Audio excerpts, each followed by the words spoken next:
When we think of biblical prophecy, our minds often drift to Jerusalem, Rome, or ancient Babylon. But there's a powerful prophetic thread woven through Scripture that points to an unexpected place: Africa. In particular, the land once known as Cush, encompassing modern-day Ethiopia and surrounding regions, holds a special place in God's future plans. The psalmist declared with profound clarity, "Cush will stretch out her hands to God." These words, found in Psalm 68:31, aren't just poetic expression. They're a divine promise about Africa's spiritual destiny. This prophecy reveals God's heart for the entire continent and its people, showing that African nations aren't merely footnotes in biblical history, but key players in His redemptive plan. Long before this prophecy, Africa had already played crucial roles in God's story. Remember how Egypt provided refuge for Jesus and His family? Or how Simon of Cyrene, from modern-day Libya, carried Christ's cross? These weren't coincidences, but part of a greater divine narrative involving Africa. The prophet Isaiah adds another layer to this promise.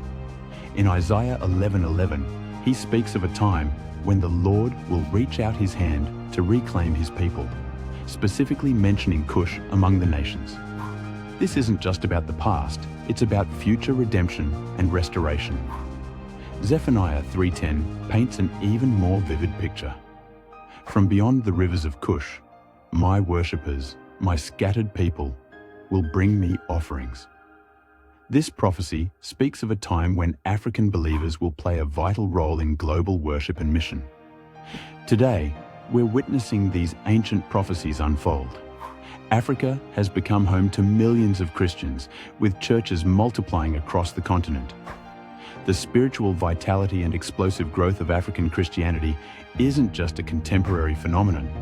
It's the fulfillment of biblical prophecy thousands of years in the making. These prophecies remind us that God's plan of salvation has always been global, encompassing every nation and people group. Africa's spiritual awakening isn't just a historical accident or a colonial legacy. It's a divine appointment foretold millennia ago in Scripture. As we look to the future, these prophecies continue to unfold. African Christians are increasingly taking leadership roles in global ministry, sending missionaries worldwide, and contributing rich theological insights to the global church. Just as the prophets foresaw, Africa is indeed stretching out its hands to God, and in doing so, blessing the entire world with its spiritual vitality and faith.